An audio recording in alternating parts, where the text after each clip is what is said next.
ओम शांति। 8 मई 2021 की मुरली है।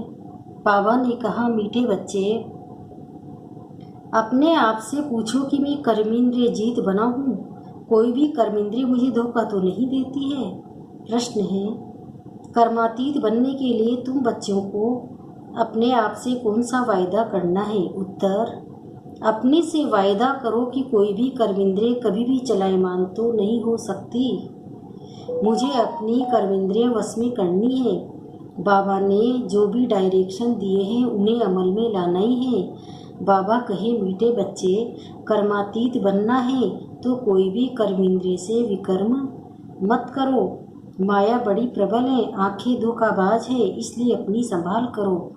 ओम शांति। बच्चे आत्म अभिमानी होकर बैठे हो, अपने आप से पूछो। हर एक बात अपने आप से पूछनी पड़ती है। बाप युक्ति बताते हैं कि अपने से पूछो। आत्म अभिमानी हो बैठे हैं, बाप को याद करते हैं, क्योंकि यह तुम्हारी रूहानी सेना। उस सेना में तो हमेशा जवान ही भर्ती होते हैं।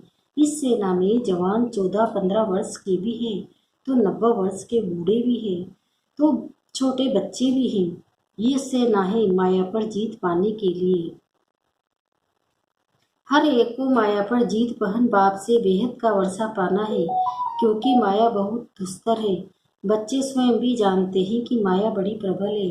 हर एक कर्मेंद्रिय धोखा बहुत देती है। सबसे पहले जास्ती धोखा देने वाली कौन सी कर्मेंद्रिय है? आंखें ही सबसे जास्ती धोखा देती है। अपनी स्त्री होते हुए भी दूसरी कोई खूबसूरत देखेंगी तो झट वह खींचेंगी। आंखें बड़ा धोखा देती है। दिल होती है उनको हाथ लगाए। बच्चों को समझाया जाता है, सदैव बुद्धि से ये समझो कि हम ब्रह्मा कुमार कुमारियाँ भाई बहन हैं। इसमें माया बहुत गुप्त धोखा देती है। इसलिए चार्ट में भी लिखना चाहिए कि आज सारे दिन में कौन कौन सी कर्मेंद्रिय ने हमको धोखा दिया है। सबसे जास्ती दुश्मन है ये आंखें, तो ये लिखना चाहिए। फलानी को देखा, हमारी दृष्टि गई। सूरदास का भी मिसाल है ना, अपनी आंखें निकाल दी। अपनी जांच करेंगे तो आंखें धोखा जास्ती देती है। अपनी स्त्री को भी छोड़ कोई अच्छा देखी तो उस पर फिदा हो जाते हैं। कोई गायन में होशियार होगी, श्रृंगार अच्छा होगा तो आंखें झट चलायमान हो जाएगी। इसलिए बाबा कहते हैं ये आंखें बहुत धोखा देती है। बल सर्विस भी करते हैं परंतु आंखें बहुत धोखा देती है। इस दुश्मन की पूरी जांच रखनी है, नहीं तो समझो हम अपने पद को भ्रष्ट कर लेंगे। जो समझदार बच्चे ही उनको अपने आप डायरी में नोट करना चाहिए, फलाने को देखा तो हमारी दृष्टि गई। फिर अपने को आप ही सजा दो। भक्ति मार्ग में भी पूजा के टाइम बुद्धि और तरफ भागती है तो अपने को चुटकी से काटते हैं। तो जब ऐसी कोई स्त्री आदि सामने आती है तो किनारा कर लेना चाहिए। खड़े होकर देखना नहीं चाहिए। आंखें बहुत धोखा देने वाली है, इसलिए सन्यासी लोग आंखें बंद कर बैठते हैं। स्त्री को पिछाड़ी में, पुरुष को आगे में बिठाते हैं। कई ऐसे भी होंगे जो स्त्री को बिल्कुल देखते ही नहीं है। तुम बच्चों को तो बहुत मेहनत करनी है। विश्व का राज्य भाग्य लेना है, कोई कम बात थोड़ी है। वह लोग तो करके 10, 12, 20 हजार, 1-2 लाख करोड़ इकट्ठा करेंगे और खलास हो जाएंगे। तुम बच्चों को तो अविनाशी वर्षा मिलता है, सब कुछ प्राप्ति हो जाती है। ऐसी कोई चीज नहीं रहती जिसकी प्राप्ति के लिए माथा मारना पड़े। कलयुग, अंत और सत्ययुग आदि में रात दिन का फर्क है। यहाँ तो कुछ भी नहीं है। अभी तुम्हारा ये है पुरुषोत्तम संगम युग। पुरुषोत्तम अक्षर जरूर लिखना है। मनुष्य से देवता किए, तुम अभी ब्राह्मण बने हो। मनुष्य तो बिल्कुल घोर अंधियारे में है। बहुत है जो स्वर्ग को देख न सके। बाप कहते हैं, बच्चे तुम्हारा धर्म बहुत सुख देने वाला है। मनुष्य को धोखा ही थोड़ा ही कुछ पता है। भारतवासी भी भूल गए हैं कि हेविन क्या चीज है। क्रिश्चियन लोग भी खुद कहते हैं हेविन था। इन लक्ष्मी नारायण को गॉड गॉडेज कहते हैं ना, जो जरूर गॉड ही ऐसा बनाएंगे। तो आप समझ जाते हो, मेहनत बहुत करनी है। रोज अपना पोता मेल देखो, कौन सी कर्मेंद्रिय ने हमको धोखा दिया। मुख भी बहुत धोखा देता है। आगे कचहरी होती थी, सब अपनी भूल बताते थे। हमने फलानी चीज छिपा कर खा ली। अच्छे अच्छे बड़े घर की बच्चियां बतला देती है, ऐसे ऐसे माया वार करती है। छिपा कर खाना भी चोरी है। सो भी शिव बाबा की यज्ञ की चोरी, ये तो बहुत खराब है। कक्का चोर सो लक्का चोर। माया एकदम नाक से पकड़ती है। ये आदत बहुत बुरी है। बुरी आदत होगी तो हम क्या बनेंगे। स्वर्ग में जाना कोई बड़ी बात नहीं है, परंतु उसमें फिर मतरबा भी तो है ना। कहाँ राजा कहाँ प्रजा, कितना फर्क है। तो कर्म इंद्रिय भी बहुत धोखा देने वाली है, उनकी संभाल करना चाहिए। ऊंच पद पाना है तो बाप के डायरेक्शन पर पूरा चलना है। बाप डायरेक्शन देंगे, माया फिर बीच बीच में जाकर आकर विघन डालेगी। बाप कहते हैं भूलो मत, नहीं तो अंत में बहुत पछताएंगे। नापास होने का फिर साक्षात्कार भी होगा। अभी तुम कहते हो हम नर से नारायण बनेंगे, परंतु अपने से पूछो, अपना पोता मेल निकालो। बहुत है जो मुश्किल समझकर अमल में लाते हैं, बहुत परंतु बाबा कहते हैं इसमें तुम्हारी उन्नति बहुत होगी। सारे दिन का पोता मेल निकालना चाहिए। ये आंखें बहुत धोखा देती है, कोई को देखेंगे तो ख्याल आएगा ये तो बहुत अच्छी है, फिर बात करेंगे दिल होगी, उनको कुछ सौगात दूँ, ये खिलाऊं, वही चिंतन चलता रहेगा। बच्चे समझते हैं इसमें मेहनत बहुत बड़ी है। कर्म इंद्रिया बहुत धोखा देती है। रावण राज्य है ना, बाप कहते हैं वहाँ चिंता की कोई बात नहीं होती है, क्योंकि रावण राज्य ही नहीं, चिंता की बात ही नहीं। वहाँ भी चिंता हो तो फिर नर्क और स्वर्ग में फर्क ही क्या रहे। तुम बच्चे बहुत बहुत ऊंच पद पाने के लिए भगवान से पढ़ते हो। बाप समझाते हैं माया निंदा कराती है, तुमने अपकार किया मैं उपकार करता हूँ। बच्चे तुम अगर कुदृष्टि रखेंगे तो अपना ही नुकसान करेंगे। बहुत बड़ी मंजिल है, इसलिए बाबा कहते हैं अपना पोता मेल देखो। कोई विकर्म तो नहीं किया, किसी को धोखा तो नहीं दिया। अब विक्रमाजीत बनना है। विक्रमाजीत के सवत का किसी को पता नहीं है सिवाय तुम बच्चों के। बाप ने समझा है विक्रमाजीत को 5,000 वर्ष हुए हैं, फिर विक्रम करते हैं तो वाम मार्ग में जाते हैं।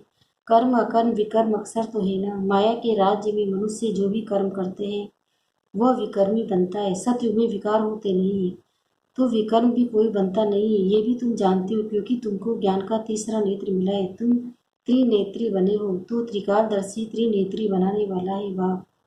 तुम आस्तिक बने हो तब त्रिकालदर्शी बने हो। सारे ड्रामा का राज बुद्धि में है। मूल वतन, सूक्ष्म वतन, स्थूल वतन, 84 का चक्र फिर और धर्म वृद्धि को पाते हैं। वो कोई सदगति नहीं कर सकते, उनको गुरु भी नहीं कर सकते। सर्व की सदगति करने वाला एक ही बाप है। अभी सबकी सदगति होनी है। वो धर्म स्थापक कहे जाते हैं, गुरु नहीं। धर्म स्थापक धर्म स्थापन करने के निमित्त बने हैं, बाकी सदगति थोड़ी करते हैं। उनको याद करने से कोई सदगति नहीं हो सकती, विकर्म विनाश नहीं हो सकती, वो सवे भक्ति। तो बाप समझाते हैं माया बड़ी दुस्तर है, इस पर ही लड़ाई होती है। तुम शिव शक्ति पांडव सेना, तुम सब पंडे हो, शांति धाम सुखधाम का रास्ता बताते हो, गाइड्स तुम हो। कहते हो बाप को याद करो तो विकर्म विनाश होंगे, और फिर दूसरी तरफ अगर कोई पाप कर्म करेंगे तो 100 गुना पाप लग जाएगा। जितना हो सके कोई विकर्म नहीं करना चाहिए। कर्म इंद्रिय धोखा बहुत देती है। बाप हर एक की लगन से समझ जाते हैं। बच्चों को माया के तूफान आते हैं, स्त्री पुरुष समझने से ही तूफान आते हैं। तो इन आंखों पर कितना अधिकार रखना चाहिए। हम तो शिव बाबा के बच्चे हैं, आपसे अंजाम कर राखी भी बांधते हैं, फिर माया धोखा दे देती है, फिर छूट नहीं सकते। कर्म इंद्रिय जब वश हो तब कर्मातीत अवस्था हो सके। कहना तो सहज है कि लक्ष्मी नारायण बनेंगे, परंतु समझ भी चाहिए ना। बाप कहते हैं डायरेक्शन पर अमल करो, बाबा बाबा करते रहो, बाबा से हम पूरा वर्षा लेंगे। ऐसा टीचर कभी भी कहाँ भी नहीं मिलेगा। इन सब बातों को देवताएं भी नहीं जानते तो पिछाड़ी में धर्म वाले फिर कैसे जान सकते हैं। बाबा कहते मैं कुछ कहूँ तो भी समझो ये शिव बाबा कहते हैं। ऐसे मत समझो कि ये दादा कहते हैं, ये तो मेरा रथ है। ये क्या करता है, तुम बच्चों को राजाई में देता हूँ, ये रथ थोड़ी ही देता हूँ। ये तो बिल्कुल बेघर है, ये भी बाबा से वर्षा लेता है। जैसे तुम पुरुषार्थ करते हो वैसे ये भी करता है, ये भी स्टूडेंट लाइफ में है। ये रथ लोन पर लिया हुआ है, तमो प्रधान है। तुम पूज्य देवता बनने के लिए, मनुष्य से देवता बनने के लिए पढ़ते हो। कोई की तकदीर में नहीं तो कहते मुझे तो संशय है शिव बाबा कैसे आकर पढ़ाते हैं। मुझे तो समझ में नहीं आता है, बाप की याद बिगड़ विकर्म विनाश हो न सके, पूरी सजा खानी पड़ेगी। ये राजा स्थापन हो रही है, राजाओं को कितनी दासियां होती है।